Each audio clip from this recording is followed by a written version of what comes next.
नमस्कार, मैं एल के Gautam advocate. YouTube channel legal right and procedure, website www.lkgautam.com में आपका स्वागत करता हूं। घरेलू हिंसा अधिनियम के संबंध में आपके सामने दंड के प्रावधान पर चर्चा आज करते हैं, जिसके संबंध में 4 प्रश्न आपके सामने रखता हूं। नंबर 1, क्या घरेलू हिंसा में दंड का प्रावधान है? नंबर 2, अपराध की सुनवाई कौन सी कोर्ट करेगी? नंबर 3, क्या घरेलू हिंसा के अपराध के साथ अन्य चार्ज भी लगा सकते हैं? नंबर 4, घरेलू हिंसा का कौन सा आदेश भंग अपराध होगा? इस तरीके से 4 प्रश्न हम आपके सामने रखने का प्रयास कर रहे हैं। चूंकि घरेलू हिंसा की नेचर सिविल और क्रिमिनल है, इस एक्ट की धाराएं यदि पीड़ित आवेदन देता है तब रिलीफ का प्रावधान करती हैं, और रिलीफ दिया जाता है और उस रिलीफ का कोई भंग करता है, यानी जो आदेश मजिस्ट्रेट द्वारा दिया गया है उस आदेश को मानता नहीं है, तब उस व्यक्ति को दंडित किया जाता है और धारा 31 के अंतर्गत दंड का प्रावधान है।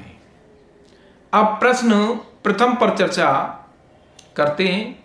क्या घरेलू हिंसा में दंड का प्रावधान है? जी हां, घरेलू हिंसा अधिनियम की धारा 31 के अंतर्गत कोई अपराध होता है तब उस अपराध की सजा 1 वर्ष तक का कारावास या 20,000 रुपए तक का जुर्माना या दोनों से किसी व्यक्ति को दंडित किया जा सकता है।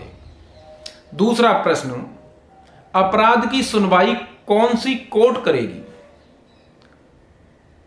यदि डीवी एक्ट के अंतर्गत अपराध हुआ है तब उस अपराध का विचारण किस न्यायालय द्वारा किया जाएगा? धारा 31 की उपधारा 2 ये कहती है कि उस अपराध का विचारण उस न्यायालय द्वारा किया जाएगा जिस न्यायालय द्वारा आदेश पारित किया गया है। यानी कोई डायरेक्शन जिस मजिस्ट्रेट द्वारा दिया गया था, उस डायरेक्शन का भंग करने वाले व्यक्ति का विचारण यानी अभियुक्त का विचारण वही कोर्ट करेगी जो आपकी कोर्ट आदेश देती है, जिस आदेश का वायोलेशन हुआ है। अब तीसरा प्रश्न, क्या घरेलू हिंसा अपराध के साथ अन्य आरोप भी लगा सकते हैं? घरेलू हिंसा से महिलाओं का संरक्षण अधिनियम 2005 की धारा 31 उपधारा 3 ये कहती है कि उपधारा 1 के अंतर्गत आरोप लगाते समय यानी किसी अपराध के विचारण की शुरुआती समय में मजिस्ट्रेट अगर शिकायत में इस तरह के फैक्ट्स हैं कि दहेज उत्पीड़न हुआ है या दहेज की डिमांड की गई है, तब इस अपराध के विचारण में, इस अपराध के चार्ज के समय अन्य सेक्शंस आईपीसी, डीपी एक्ट के अंतर्गत चार्ज भी फ्रेम कर सकता है। यानी मजिस्ट्रेट के सामने ऐसे तथ्य आते हैं तब धारा 31 के साथ अन्य धाराओं का भी आरोप लगा सकता है। मजिस्ट्रेट को यह पावर है कि वो विचारण करे। नेक्स्ट प्रश्न, घरेलू हिंसा का कौन सा आदेश भंग अपराध है? ये मुख्य धारा में महत्वपूर्ण शब्द है। पूरी धारा इसी पर डिपेंड है। लोग सरसरी तौर पर यह देखते हैं कि आदेश भंग अपराध है और ये मान लेते हैं कि सभी आदेशों का भंग ब्रीच अपराध है। ऐसा नहीं है। अगर सभी आदेश किए जाते हैं तब उन आदेशों को विपक्षी अगर मान नहीं रहा है तब अपराध नहीं है। इसमें केवल एक धारा ये स्पष्ट करती है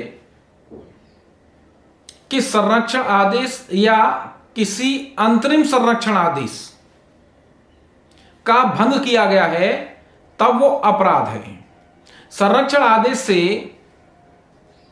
न्यायालय द्वारा कोई निर्देश दिया है, वो व्यक्ति जो घर में रहते हुए एक व्यक्ति को उकसाते हैं कि किसी महिला के साथ गाली गलौज, मारपीट, वो कहीं नौकरी पर जाती है तो उसे रोकने या नौकरी के स्थान पर हस्तक्षेप करने या कोई संयुक्त property, locker, bank account operate करना है तब उसे ऑपरेट नहीं करने देने या उसको ऑपरेट करने से रोकने।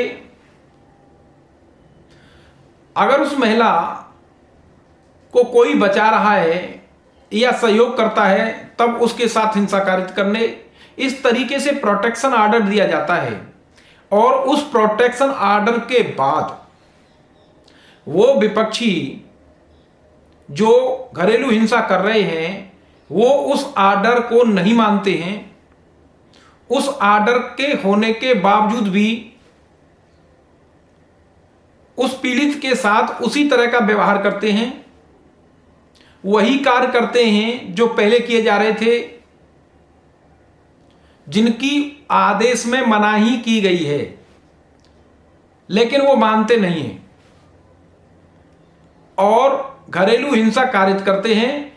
तब उस प्रोटेक्शन संरक्षण आदेश का भंग अपराध है, दंडनीय है, आपकी सजा हो सकती है, आप सजा करा सकते हैं।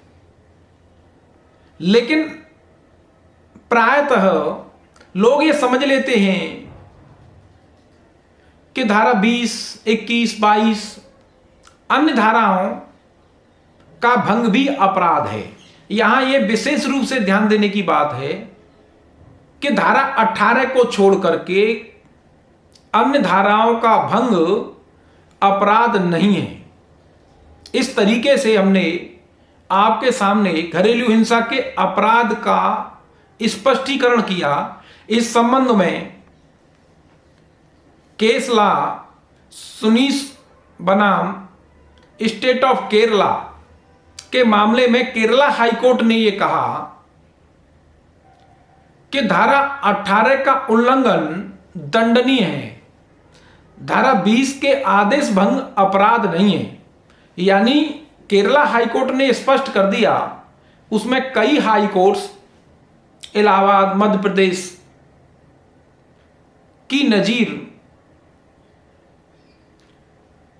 लिखी गई हैं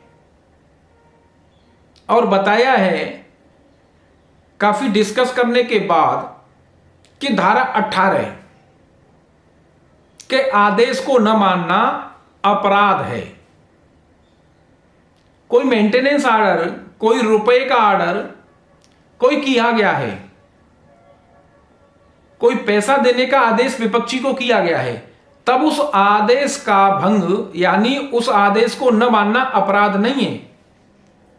उस आदेश का पालन उसी तरह से होगा जो प्रक्रिया भरण पोषण धारा 125 के अंतर्गत अपनाई जाती है, उसी तरीके से वसूली होगी, अपराध नहीं होगा, सजा नहीं होगी। लेकिन धारा 18 के प्रोटेक्शन ऑर्डर का उल्लंघन आपकी सजा करा सकता है। साथियों, इस तरीके से मैंने आपके सामने घरेलू हिंसा अधिनियम की धारा 31 को रखने का प्रयास किया है। प्लीज आप अपनी राय कमेंट बॉक्स में अवश्य लिखें और मेरे YouTube चैनल को सब्सक्राइब, लाइक, शेयर, कमेंट अवश्य करें। धन्यवाद।